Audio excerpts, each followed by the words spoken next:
Hi hello వేస్ welcome to Shanmukha రుచులండి. ఈరోజు చేసుకోబోతున్న రెసిపీ మునగాకు పప్పు అండి. ముందుగా స్టవ్ ఆన్ చేసుకొని ఆయిల్ వేసుకోవాలండి. ప్యాన్ పెట్టుకొని ఒక 5-6 టీ స్పూన్ల ఆయిల్ వేసుకొని ఆయిల్ బాగా హీట్ ఎక్కించుకోవాలండి. ఆయిల్ బాగా హీట్ ఎక్కాక ఆవాలు ఒక హాఫ్ టీ స్పూన్ జీలకర్ర, ఒక హాఫ్ టీ స్పూన్ మినప్పప్పు వేసుకోవాలండి.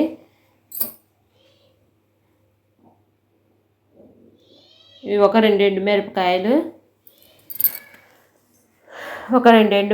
కూడా వేసుకొని ఒక 2 కరివేపాకు రెమ్మలు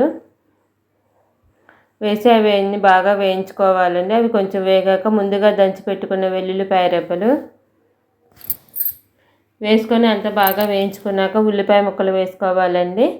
నేను తాలింపులో ఇంగు వేసుకోవటం మర్చిపోయానండి. మీకు కావాలంటే వేసుకోండి, లేకుంటే అది కూడా ఆప్షనల్ అండి. ఈ ఉల్లిపాయలు కూడా బాగా వేగాలండి. కొంచెం ఎర్రగానే వేయించుకోవాలండి. ఆ ఉల్లిపాయలు బాగా వేగాక 2 గుప్పెళ్ళు మునగాకు వేసుకోవాలండి. ముందుగానే శుభ్రం చేసి పెట్టుకున్నాను మునగాకుని. 2 గుప్పెళ్ళు మునగాకు వేసుకొని అంతా బాగా వేయించుకోవాలండి. దగ్గరకు వచ్చేంతవరకు, పచ్చి వాసన పోయేంత వరకు బాగా వేయించుకున్నాక ముందుగా నానబెట్టుకున్న చింతపండు రసం వేసుకోవాలండి. చిన్న ఉసిరికాయ అంత చింతపండు నానబెట్టుకొని గుజ్జు వేసుకోవాలండి.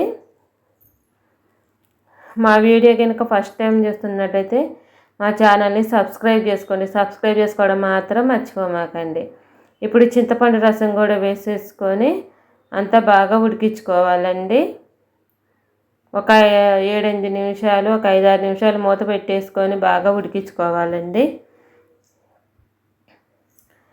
ఒకసారి అంతా కలిపేసుకొని ఒక మూత పెట్టుకొని ఒక 5-6 నిమిషాలు ఉడికించుకున్నాక అన్నంలోకే కాదండి, చపాతీలోకి కూడా చాలా బాగుంటుందండి మునగాకు పప్పు. ఓకే అండి, మూత పెట్టేసుకొని ఒక 5-6 నిమిషాలు బాగా ఉడికించుకోవాలని. ఉడికాక మూత తీసుకొని ఒకసారి అంతా కలిపేసుకొని పైనుంచి తగినంత ఉప్పు, ఇప్పుడు పప్పు ముందే ఉడికించి పెట్టుకోవాలండి.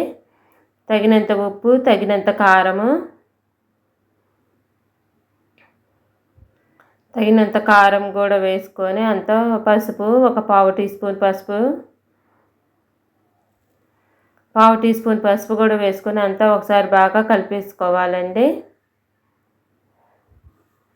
ఒకసారి అంతా బాగా కలిపేసుకున్నాక మా ఛానల్ని కొత్తగా చూస్తున్న వాళ్ళైతే సబ్స్క్రైబ్ చేసుకోండి. సబ్స్క్రైబ్ చేసుకోవడం మాత్రం మర్చిపోమాకండి.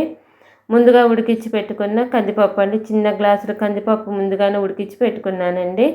ఇప్పుడు కొన్ని వాటర్ పోసుకొని అంతా బాగా కలుపుకోవాలండి. కలిపేసుకున్నాక ఒక 2 నిమిషాలు ఉడికించుకోవాలండి. అంటే వాటర్ పైకి తేలేంత వరకు ఉడికించుకుంటే బాగా ఉడుకుతుందండి. పైనుంచి కొత్తిమీరతో గార్నిష్ చేసి సర్వ్ చేసుకోవటమేనండి. మా వీడియో మీకు నచ్చినట్టయితే లైక్ చేయండి, షేర్ చేయండి, సబ్స్క్రైబ్ చేసుకోండి. Thank you for watching. Please subscribe and like చేయండి.